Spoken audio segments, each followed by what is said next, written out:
예, 안녕하세요. 오늘도 좀 제가 진행했던 사건 중에서 좀 여러분 생활하시거나 또 혹시라도 겪을 수 있는 사건 준비했습니다. 은평구 쪽에서 발생했던 사건인데요. 날씨도 맑았습니다. 한 약 1년 됐죠. 여름이었고요. 그래서 해가 쨍쨍 내리쬐는 어느 오후 한 서너 시경이었습니다. 이제 그날도 이 화물차 운전하시는 분이었는데 이분이 하는 일이 이제 뭐 아파트 다니시면서 이제 그 나무에다가 뭐 이렇게 약도 뿌리시고 뭐 이렇게 해서 이렇게 용역을 받아서 생활하시는 분입니다. 그래서 그렇게 경제적으로 여유가 있으신 분은 아니셨고 옆에는 또 조수석에는 그걸 보조하시는 분이 타고 계셨어요. 그래서 그날도 그냥 이렇게 거기가 이제 중앙차선제거든요. 정면을 응시하고 진행을 하고 있었습니다. 근데 내리막길이었는데 어떤 그 아주머니 한 분이 그 보행 신호는 이제 빨간불이라서 보행을 하면 안 되는 상황이었는데 이제 보통 그런 분들 계시잖아요. 급하니까 차가 저쪽에서 오면 아예 건너갈 수 있겠지 하고 이제 그냥 횡단하시는 분들이 계시거든요. 근데 그 아주머니가 그날 그렇게 하신 거예요. 하셔서 횡단하시고 이 운전자는 그냥 깜짝 놀라서 이제 브레이크를 밟았으나 이게 이제 스키드 마크가 발생하면서 가서 치였죠. 그분이 이제 차에 부딪히고 충격으로 이제 조금 이제 날아서 이제 그 머리를 그 바닥에 도로에 부딪혀서 이제 병원으로 이제 병원으로 옮겨졌죠. 112 신고나 이런 것도 다 이제 그분이 하셨습니다. 근데 그날 이제 치료 중에 결국 사망하셨던 사건입니다.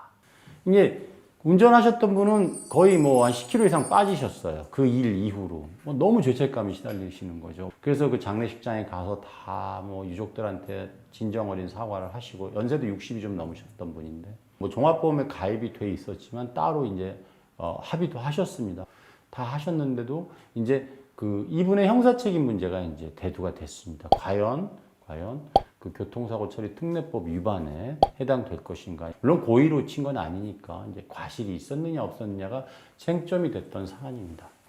근데 그 상황에서 보면은 요새는 뭐 CCTV 이런 게 많아서 블랙박스나 이런 게 많아서 모든 게 다 녹화가 됐습니다. 근데 그 영상으로는 사실 과실이 과연 있을까 없을까 잘 모르겠더라고요. 저도 제가 봤는데.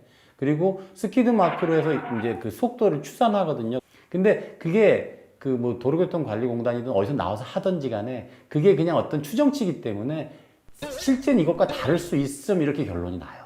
그렇게 예외가 존재한다면 그 쉽게 그걸 증거로 선택하기가 어렵거든요. 결론 내기가 어려워요. 예를 들어서 뭐 거짓말 탐지기가 거짓말로 나온다고 그 분한테 그걸 근거로 해서 유죄 판결을 쓸 수 없는 거랑 같은 이치죠. 그것도 도로교통 안전공단에서 조사를 했지만 뭐 제한 속도를 좀 초과하는 걸로 나왔지만 근데 이게 다른 여건, 왜냐면 예를 자동차에 몇 킬로 화물 적재는 몇 킬로였는지, 그 다음에 타고 있던 사람들의 몸무게, 이런 저런 게 다 변수가 많기 때문에 그냥 추정치일 뿐이기 때문에 과연 제한 속도를 초과했느냐 초과하지 않았느냐에 대해서는 결론을 못 내줬던 사안입니다. 근데 그 적신호에서 걷는 건 확실해요. 그러면 간단히 생각해서 아이 그럼 운전자가 무슨 잘못이 있느냐. 근데 도로교통법상의 뭐 전방주시 의무, 태만이랄지 운전자가 그 지켜야 될 의무들이 굉장히 많습니다. 근데 이게 그런 의무를 다 지켰다 하더라도 이 피해자가 사망이 된다면 이 결과 책임을 져야 되는 상황이 아주 많습니다. 그러니까 예를 들어서 막 이런 상황에서 피해자가 사망하지 않으시고 가볍게 다치셨다 그러면 사실은 형사 책임이 안 물을 수 있어요. 왜냐? 아니 왜 그 적신호에 건너느냐고 물어볼 수가 있단 말이에요. 근데 사망했기 때문에 그 수사기관에서는 결국은 그 교통사고 처리 특례법 위반으로 기소를 했습니다. 재판 과정에서 그런 부분을 충분히 말씀을 드렸죠.